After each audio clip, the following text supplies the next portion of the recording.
chers collègues et frères, mesdames et messieurs, depuis le 2 mars 2020, date à laquelle notre pays a enregistré son premier cas de coronavirus, le personnel soignant mène aux côtés de mon collègue Abdoulaye Diouf Sarr une lutte sans merci pour endiguer la propagation du virus. C'est le lieu de leur renouveler notre hommage mérité pour leur dévotion à la cause noble et leur fidélité à leur vocation et sacerdoce, sauver des vies. La pandémie du Covid-19 menace les fondements de nos systèmes sanitaires, sociaux et économiques. C'est pourquoi, en plus des fortes décisions jusque-là prises pour la contenir et en atténuer les effets, le chef de l'État, son Excellence M. Macky Sall, soucieux du bien-être des populations et de la stabilité socio-économique de notre pays, a mis en place un ambitieux programme de résilience économique et sociale qui agrège l'ensemble des plans sectoriels du gouvernement d'un montant de 1 000 milliards de francs CFA. C'est dans ce cadre que le ministère des Affaires étrangères et des Sénégalais de l'extérieur, dans le sillage des actions qu'il a déjà entreprises, avant l'apparition de la maladie sur nos territoires, a élaboré sur instruction du président de la République Macky Sall un plan sectoriel de contingence de 12 milliards 500 millions de francs CFA pour assister, soutenir et protéger les Sénégalais de l'extérieur établis dans les pays touchés par le Covid-19 et qui se retrouvent aujourd'hui dans une situation de vulnérabilité. Cette diaspora, 15e région de notre pays, si chère au chef de l'État, constitue un maillon important de la stabilité de notre socle et n'a eu de cesse de prouver son engagement aux côtés de nos autorités pour le développement du pays. Conscient que cette pandémie ne fait aucune distinction de race, de genre, de statut social ou de religion, j'exprime ma sympathie et mon affection à ces compatriotes qui subissent dans la dignité la rigueur des confinements et la hantise de la contamination.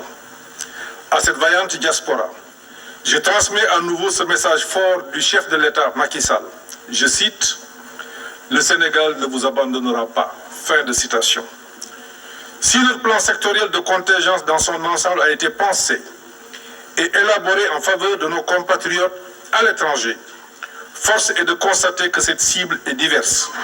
et se présente sous plusieurs catégories. Dès lors, l'atteinte des objectifs ainsi déclinés nécessite une cartographie de la cible, une définition des critères d'attribution et la mise en place d'un mécanisme de mise en œuvre. Par cible prioritaire, nous avons retenu les Sénégalais de l'extérieur en situation de précarité du fait de la crise sanitaire, Sénégalais en situation de vulnérabilité ou en cours de régularisation de séjour, Sénégalais évoluant dans le secteur informel et nos vaillants retraités des foyers qui sont aujourd'hui très exposés. Les étudiants non allocataires, les Sénégalais bloqués dans les pays autres que nos pays de résidence et dans les zones de transit, les compatriotes non bénéficiaires de l'aide de crise ou de l'assistance sociale du pays d'accueil, les familles des malades et ou des victimes du Covid-19. Assurément, toutes ces catégories précitées, nous ne saurions écarter les familles de nos compatriotes vivant au Sénégal. Nombre d'entre elles sont des victimes collatérales et subissent à l'heure actuelle les répercussions de la baisse d'activité économique de leurs parents expatriés en raison de la baisse du volume des transferts. Quant au mécanisme de mise en œuvre, placé sous la coordination de la cellule de crise du ministère des Affaires étrangères des Sénégal de l'extérieur, que préside le secrétaire d'État Moïse Sarr, que je félicite, parce que nous avons eu au ministère une cellule de crise depuis l'apparition, avant que cette pandémie n'arrive au Sénégal. C'est avec nos étudiants qui étaient à Wuhan et qui sont sains et saufs. Cette cellule donc vise à assurer la gestion efficace efficiente et transparente des ressources allouées dans le cadre du plan de contingence national de lutte contre la pandémie du Covid-19 au bénéfice des Sénégalais de l'extérieur. Les principes directeurs qui fondent la distribution des fonds sont la cohérence des interventions, la transparence, l'équité et la célérité. Ainsi, au niveau de chaque juridiction, sans préjudice des exigences de célérité et de transparence, liées à la nécessité d'assister en urgence nos compatriotes, il sera mis en place un comité de gestion de l'assistance et des aides sociales destiné à atténuer les effets du Covid-19 sur les Sénégalais de l'extérieur et renforcer leur résilience. Ce comité, placé sous la présidence de l'ambassadeur, est composé du consul général ou du consul, du responsable des affaires consulaires ou sociales, de l'agent comptable, d'un député de la diaspora, de toute autre personne ressource, membre d'une association ou pas, désignée par le comité et dont la présence est utile à la réussite de la mission. Une plateforme interactive d'échange et d'enrôlement est en cours de finalisation et fera office de moyen important de communication avec notre réseau diplomatique et nos compatriotes. Elle intégrera un formulaire d'identification et de recensement de nos compatriotes susceptibles d'être assistés. L'action du ministère s'appréciera en deux temps forts. Une phase d'urgence que mes services sont en train de mettre en œuvre depuis hier et une autre plus conséquente, dite de résilience, qui impose une nécessaire prise en charge dans le court, moyen, voire le long terme. Mesdames et messieurs, depuis que la crise sanitaire s'est exacerbée dans certains pays, des compatriotes ont malheureusement succombé à la pandémie. Je voudrais m'incliner devant leur mémoire et présenter, au nom du chef de l'État, son Excellence M. Macky Sall, du gouvernement et de l'ensemble du personnel du ministère des Affaires étrangères et des Sénégalais de l'extérieur, ainsi qu'à mon nom propre, nos sincères condoléances. Pareille occasion me permet d'appeler l'attention sur la nécessité d'un respect scrupuleux des directives sanitaires émises par les autorités des pays d'accueil, renforcées par celles de l'Organisation mondiale de la santé, sans oublier les recommandations du Comité national de lutte contre les épidémies au Sénégal. C'est pourquoi instruction a été donnée à toutes nos missions diplomatiques et consulaires de se rapprocher sans délai des autorités administratives et municipales, des villes, des résidences, pour disposer à chaque fois que de besoin, pendant cette période exceptionnelle et que nous espérons bientôt derrière nous, une sépulture dans les cimetières musulmans ou catholiques pour nos fidèles défunts du coronavirus. C'est cette période de guerre contre un ennemi invisible, nuisible et insaisissable commande une fois de plus une union sacrée autour du chef de l'État, une mobilisation de toutes les énergies, une vigilance accrue et un respect strict des mesures édictées par nos autorités sanitaires pour vaincre cette maladie. Ensemble et avec le soutien de tous, nous réussirons. Je vous remercie de votre très aimable attention. mbokk yi ginnaaw bi ma leen nuyoo yéen ñëpp ku nekk ci turam ak santam ñuy sant yàlla bu baax biñ fi teewaatee tey di ndokkeel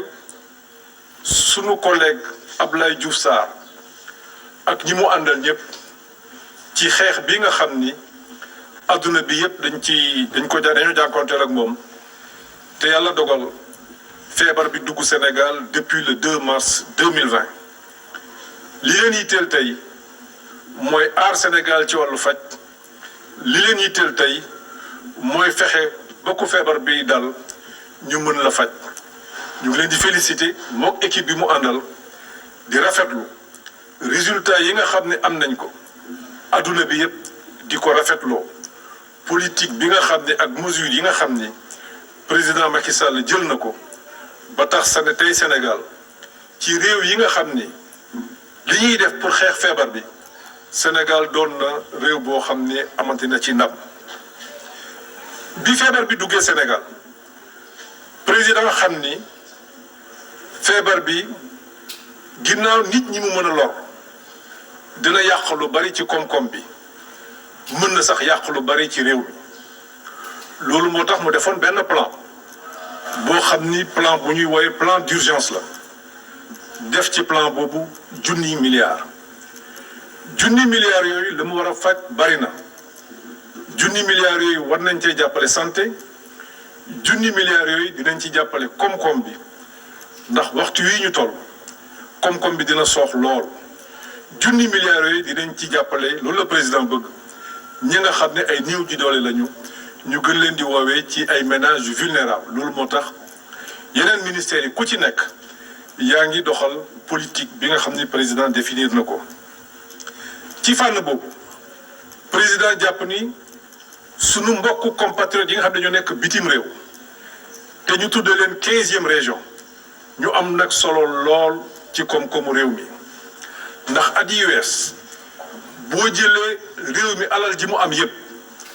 daanaka téeméer boo jël fukk yi mi ngi doon jógee bitim réew kon ñi nga xam ne ñoo nekk bitim réew am nañu solo lool ci koom-koomu Sénégal moo tax président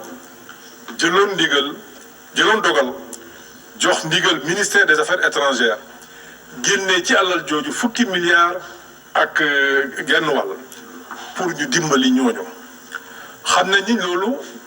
ñëpp mënuñu cee jot ndax am na ñoo xam ni dëgg-dëgg duñ leen ci mën a boole mooy képp koo xam ni yaa ngi ci situation boo xam ni réew ma nga nekk ma ngi lay jàppale képp koo xam ni yaa ngi ci situation boo xam ne la nga dese wala la nga yor ci alal mayu la nga jot ci lii doo ci jot ñi nga xam ni président bëgg na ñu jot ci mooy étudiants yi nga xam ni amuñu bourse te doon def ay liggéey yu sew yoo xam ne mënatuñ ko ñi nga xam ne ñi ngi woon bitim réew nekk ci situation de vulnérabilité moo xam am nañu këyit wala amuñu këyit doon nekk ay commerçant yoo xam ni surtout vendeur à la sauvette nekkoon ci dëkk yi rawatina dëkk yu mag yi ñooñu nga xam ne tey mënuñoo génn mënuñoo dem fenn mënatuñuy dimbali seen njaboot gi ñu bàyyi Sénégal ñooñu la président jàpp ne war nañ leen dimbali fi ñu nekk ginnaaw bi nga xam ni li nga xam ne ñu ngi koy def ci biir réew mi di dimbali famille yi néew doole incha allah ñooñu kenn du leen fàtte. bi feebar bi nag duggee ci monde bi ministère des affaires étrangères amoon na benn comité de crise ndax doomu Sénégal dañoo nekk ci adduna bi yëpp feebar bi fi mu jógee ci Chine amoon nañ fa fukki étudiants ak ñett ñu amoon benn comité de crise boo xam ni secrétaire d'État en charge des Sénégal de l'extérieur moo ko présidé woon di wax ak étudiants yi di wax ak parents wu étudiants yi ñu dimbali leen mesures yi nga xam ne jëloon nañ ko tey jii ñëpp war nañu rafetlu ni ko mesures yooyu bokk nañ ci li sauver Sénégal ndax réew yi nga xam ni doxawaloon nañu neneen gis nañu tey réew yooyu ci coono bi ñu nekk kon la ñu mën a wax ci loolu mooy gàcce ngaalaama président Macky Sall ci esprit bi nga xam ni amoon na ko donte yëf yi metti woon na lool mu jàpp ni war nañu dimbali foofu Sénégalais yi dénk leen gouvernement chinois ñu jàppale leen ba kenn feebaru ci kenn loruwu ci comité boobu lañu mi ngi dox ba tey ñu dénk ko kon Moïse Sarr mu ciy liggéey ak cadre yi nekk ci ministère bi ak yenn responsable ministère bi ma mën ci citer sama directeur de cabinet mën ci citer secrétaire général mën ci citer directeur général des Sénégalais de l'extérieur ak yeneen responsable yi fa nekk comité boobu lañ ko laaj mooy na gaaw lañ ko laaj mooy nañ ko jëmale nañu defar mbir mi ci procédure yu gën a jub te nañ ko déconcentré décentralisé ko moo tax alal ji du des Sénégal incha allah ci fan yu néew Moïse dina fi ñëw wax leen réew mu nekk la fay dugg wax leen nit catégorie bu nekk mooy ñi ma lim léegi catégorie bu nekk ñaata lañ lay jox ñaata la ñu war a jox étudiants yi ñaata la ñu war a dimbale ñi nga xam ne dañoo nekk ci secteur informel te tey jii mënatuñu liggéey ñaata la ñuy dimbale ñi feebar ñaata la ñuy dimbale njabootu ñi nga xam ni dañoo feebar te liggéeyatuñu loolu yëpp incha allah dina fi ñëwaat ci fan yu néew wax ci ak communauté bi ndax li ñu président sant mooy na yëf yi nañ ko doxal ci transparence na gaaw surtout mais aussi na ànd ak transparent région bu nekk li ñu woowee juridiction ci ñun mooy réew wala groupe réew bi nga xam ne am nañ fa ambassadeur bi ci boppam mooy présider commission bi mais ci biir ambassade boo mënti gis nag am na ñoo xamante ni ñoom ñooy toppatoo les affaires consulaires muy consul généraux yi wala consul wala bu nekkee amuñu ko it ci dëkk ba ambassade ba am na koo xam ni mi ngi ci mooy yor responsabilité des affaires consulaires ñooñu ñëpp dañuy bokk ci commission bi. leneen li nga xam ne dañu ko def mooy agent comptable mooy ñi nga xam ne ñooy day denc xaalis bi ñooñu aussi dinañ bokk ci commission bi député de la diaspora dinañ leen boole ci commission bi ak képp koo xam ni jàpp nañ ni sa teewaay ci commission bi dina jariñ askan bi jox nañu ndigal comité bi na la woo lépp pour mu leer lépp pour mu gaaw incha allah am na loo xam ne commencé nañ ko def depuis démb loolu nag mesure de soutien d'urgence la boo xam ni def nañ ko depuis démb ñu ngi exécuté benn dépense boo xam ni toll na ci 1 milliard yaakaar nañ ni tey wala gën baa tardé fii ak fin de semaine ambassades yi ak consulat yi dinañ ko jot séddale nañ leen ko loolu yëpp incha allah Moïse dina ñëw wax nañ ko fii defee yàlla nag dafa dogal feebar bi am ay doomu Sénégal yi mu dal bitim réew am ci ñoo xam ni dañ ci wàññeeku ñuy jaale ci turu président Macky Sall ñooñu ñëpp seen i njaboot di leen jottali aussi njaalu gouvernement bi ak njaalu ministère des affaires étrangères amoon nañu nag aada koo xam ni da nga wàññeeku bitim réew moo xam say mbokk dañ lay andi moo xam ambassade bi da lay dimbali moo xam ministère bi da lay dimbali mais ñun mën nañu seede ni ñu bari ci ñoom président Macky Sall ci boppam jàppale na leen ndax ñu mën a delloo si seen i néew fii ci Sénégal mais fii jamono bi toll tey recommandation yi nga xam ne jot nañ ko ci OEP yi nga xam ne am nañu ko fi mu nekk nii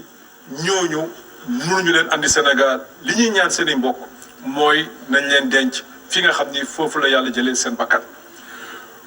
dinañ nag jox nañu ay instructions pour que sunu ambassades yi ak sunu consulat yi ñu jàppale ñooñu pour ku ci nekk diine bi nga bokk wala aada bi nga nekk ñu fexe ba ñu denc la ci anam yu dëppoog yooyu moo tax président joxe na ndigal aussi ñun wax nañu sunu consulat yi dëkk yi nga xam ne dafa jar ñu jënd suuf si ñu leen di denc ba ñu mën fa tëdd kooku it incha allah dinañ ko def ci nu mu gën a gaawee alal ji njëkk a yóbbante daanaka loolu lay jëriñ. maintenant am na yeneen sénégalais yoo xam ni yàlla mën naa dogal ñu wàññeeku ci yeneen feebar bu dul feebar bii nga xam ni tey jii moom moo sonal adduna bi yëpp ñooñu dinañu waxtaan ak docteur yi nga xam ni ñoom ñoo constaté seen décès képp koo xam ni jàpp nañ ni du feebar boobu moo la yóbbu bu say mbokk yittewoo ñu denc la fi nga wàññeekoo mën nañ la ci jàppali waaye bu sa mbokk yi jàppee ni da nga war a ñibbisi te ñun ñu xam ni du feebar boobu moom moo tax nga wàññeeku lépp loo xam ne gouvernement bi daan na ko ci def wala gouvernement bi mën na ko dinañ ko fexe ba ñooñu mën a ñibbisi ñuy dool dellu di jaale mbokk ñooñu di mettitlu di naqarlu la nga xam ni dal na leen ndax ku sañoon bu sa mbokk wàññee ko nga defal ko la nga xam ni moom la mujjee ñaan balaa muy génn àdduna